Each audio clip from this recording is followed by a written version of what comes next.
हाँ तो दोस्तों यहाँ पे टाटा स्टील बीएसएल के क्वार्टरली बेसिस का जो प्रोडक्शन और सेल्स का डेटा है वो आ चुका है, तो उसी के बारे में हम इस वीडियो में बात करेंगे और जानेंगे कि अब आपको टाटा स्टील बीएसएल के अंदर इन्वेस्टमेंट करना चाहिए या नहीं। तो चलिए शुरू करते हैं।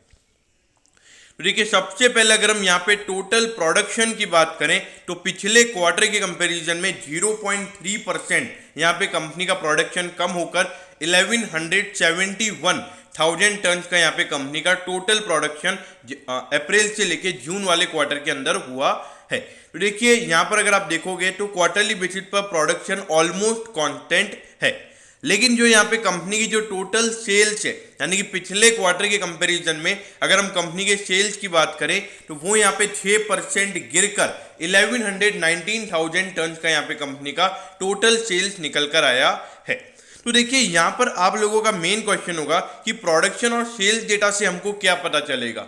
देखिए प्रोडक्शन यहाँ पर अगर आप देखोगे तो ऑलमोस्ट कांस्टेंट है, यानी कि इसका मतलब ये है कि डिमांड अभी भी उतनी ही है जितनी डिमांड पहले थी, क्योंकि कंपनीज को पता होता है क्योंकि जब डिमांड ज़्यादा होती है तभी वो उतना प्रोडक्शन करते हैं, और जब डिमांड कम हो जाती है तो वो भी अपना धीरे धीरे प्रोडक्शन कम करने लगते हैं।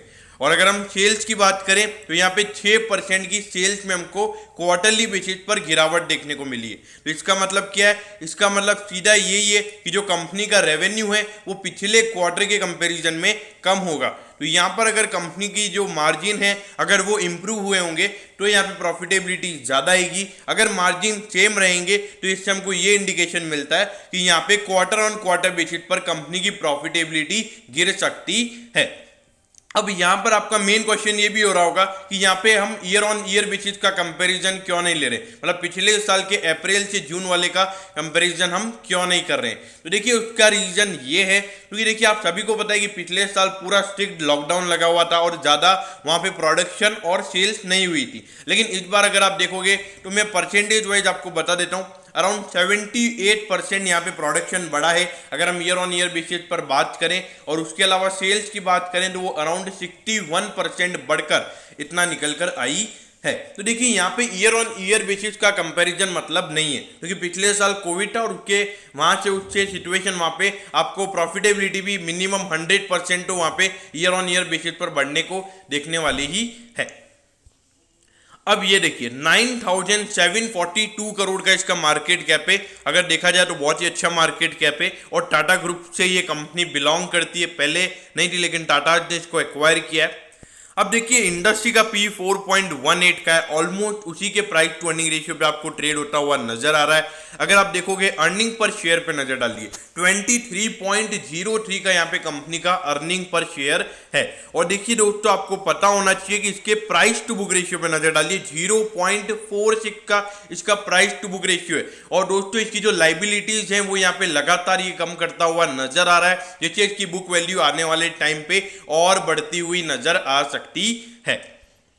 अब ये देखिए अगर आप देखोगे तो पिछले 4 साल से यहाँ पे बिजनेस थोड़ा स्ट्रगल कर रहा था, लेकिन अभी जो स्टील की जो इतनी ह्यूज डिमांड हमको देखने को मिली है और जो इतना प्रोडक्शन यहाँ पे टाटा स्टील बीएसएल कर सकता है, तो उसका यहाँ पे क्लियर कट इनके मार्जिन पे फर्क पड़ता हुआ नजर आ रहा है। और जो प्रॉफिटेबिलिटी यहाँ पर इनको मिल रही है उसका मोस्टली जल्द से जल्द अपना इंटरेस्ट जो इनकी लाइबिलिटी है उनका डेट को ये कम से कम फटाफट यहाँ पे छुट्टा करना चाहते हैं। लेकिन अभी भी अराउंड 10 से 12 का कुछ इनका डेट टू इक्विटी रेशियो है, लेकिन बहुत जल्द यहाँ पे हर साल 2 का रेशियो यहाँ पे कम होता हुआ नजर आ रहा है। तो कंपनी का ये फोकस है कि कम से कम 3-4 साल में अच्छा खासा डेट कम हो जाए, जिससे इनके मार्जिन यानी कि अगर हम बात करें ऑपरेटिंग प्रॉफिट की के बाद में जो इंटरेस्ट पेमेंट होता है वो वहाँ पे कम हो जाएगा और नेट प्रॉफिट वहाँ पे कंपनी का अच्छा आने लगेगा।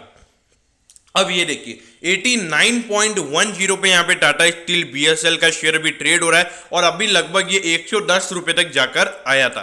तो अगर आप देखोगे अराउंड 15% अभी जो ये जाके आया है उससे 15% का करेक्शन ऑलरेडी स्टॉक में हो चुका है।